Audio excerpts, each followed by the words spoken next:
বহুত ধৰণে ট্ৰাফিক বা ইয়াত গাড়ীবিলাক অহা যোৱা কৰে বা আমাৰ জেনেৰেল পাব্লিক আমাৰ সাধাৰণ ৰাইজ এইটো আমাৰ নেশ্যনেল হাইৱে থ্ৰু দি গোসাইগাঁও বা চিভিল হস্পিটেল বা SDO অফিচ তেনেকুৱা ধৰণৰ বহুত আমাৰ পেচেঞ্জাৰ সকল বা জনসাধাৰণ ইয়াত দিনদিন ইয়াত চলাচল কৰে। ইয়াৰ চাৰিআলি ঠাইটো ক'বলৈ গ'লে বহুত ব্যস্ততাপূৰ্ণ এটা ঠাই।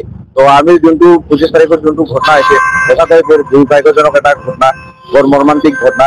আজি আপোনালোকে চাব পাৰে, আজি এটা ব্যস্ততাপূৰ্ণ ঠাই হোৱাৰ স্বত্বেও আজি প্ৰশাসনে কোনো ধৰণৰ এটা ব্যৱস্থা তেখেতসকলে ইয়াত ল'ব পৰা নাই। আজি আপোনালোকে চাব পাৰে মাত্ৰ এইটো নেশ্যনেল হাইৱেত ইয়াত এটাহে ব্ৰেকেট পুলিচ ব্ৰেকেট এটাহে দিছে। ইয়াত মুঠতে মানে 2-3টা মান থাকিব লাগে আৰু থকাৰ স্বত্বেও মানে 3-4জন কনষ্টেবল বা সংঘাত সিহঁতে একদম 24 আৱাৰ্ছ ইয়াত ডিউটি এটা থ'ব লাগে। যিহেতু এটা ব্যস্ততাপূৰ্ণ এটা ঠাই, ইয়াত আপোনালোকে চাব পাৰে নেশ্যনেল হাইৱে হয়, কোনো ধৰণৰ ইয়াত আপোনালোকে পুলিচ প্ৰশাসন চাবলৈ নাপাব, আপোনালোকে দেখিবলৈ নাপাব। তো সেয়ে আমি দাবী জনাইছোঁ অসম চৰকাৰক বা আমি এডমিনিষ্ট্ৰেটিভক আমি এইটো অৱগত কৰি দিব বিচাৰিছোঁ, যাতে ইয়াত 4-5জন মান এটা পুলিচ এটা ইয়াত 24 আৱাৰ্ছ এটা ডিউটি হ'ব লাগে আৰু কনষ্টেবল বা সিহঁতক নিযুক্ত ইয়াত কৰিব লাগে, যাতে এই ব্যস্ততাপূৰ্ণ ঠাইটো আৰু মানে ভৱিষ্যতত যাতে তেনেকুৱা ধৰণৰ কোনো এটা দুৰ্ঘটনা যাতে ঘটিব নোৱাৰে। সেয়ে আমি প্ৰশাসনক দাবী জনাইছোঁ, চৰকাৰক দাবী জনাইছোঁ। যিহেতু 25 তাৰিখত যোনটো ঘটনা হৈছিল তাৰপিছত এটা প্ৰতিশ্ৰুতি দিছিলে প্ৰশাসনে, আমাৰ গোসাইগাঁও চাব ডিভিজনৰ SDO বা আমাৰ আউটপোষ্টৰ IC তেখেতসকলে মানুহ 25 তাৰিখত যিদিনা এক্সিডেণ্ট হৈছে সেইদিনাহে ডিউটিটো আছিলে। তাৰপিছত কিন্তু আমি তেনেধৰণৰ কোনো মানে এটা প্ৰটেকশ্যন বা পুলিচ প্ৰশাসন ইয়াত আমি চাবলৈ পোৱা নাই। তো আমি এইটো বাৰম্বাৰ আমি কৈ আছোঁ, চাৰিআলিটো এটা ব্যস্ততাপূৰ্ণ ঠাই। তো এই ব্যস্ততাপূৰ্ণ ঠাই অনুযায়ী ইয়াত 24 আৱাৰ্ছ এটা পুলিচৰ এটা টিম থাকিব লাগে। ইয়াত যাতে ট্ৰাফিকৰ এটা ব্যৱস্থা সিহঁতে কৰি দিব লাগে।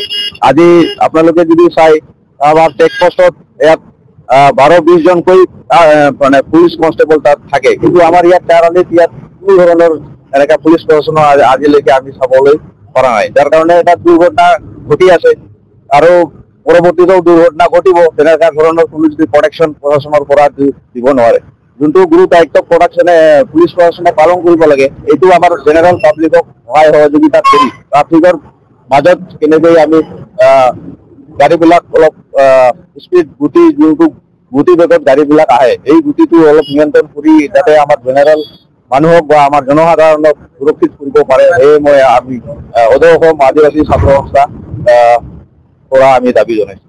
এইটোতো বৰ লাজৰ বিষয় আৰু বৰ দুৰ্ভাগ্যজনক বিষয়। যিহেতু এটা কৰ্মজীৱন যিটো পুলিচতে নিজে মানে এপইণ্টেড কৰিছে ডিউটি কৰিবৰ কাৰণে, আৰু ডিউটি এৰি যদি মোবাইল এটা চাই, এইটোতো বৰ দুৰ্ভাগ্যজনক আৰু লজ্জাজনক বিষয়।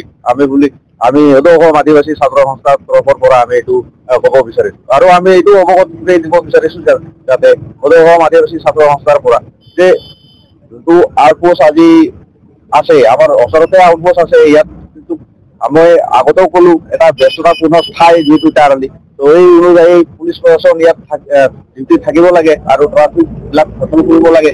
এতিয়া ডিউটি কৰাৰ সময়ত যদি মোবাইলত ব্যস্ততাপূৰ্ণ হৈ থাকে, তেনেহ'লে কেনেকুৱা ধৰণৰ জনসাধাৰণক প্ৰটেকশ্যন দিব বা কেনেকুৱা ধৰণৰ পুলিচ প্ৰশাসনে মানে তেখেতসকলৰ গুৰু দায়িত্ব কেনেকুৱা ধৰণে পালন কৰি আছে, এইটো বৰ প্ৰশ্নবোধক চিন বুলি মই ভাবোঁ।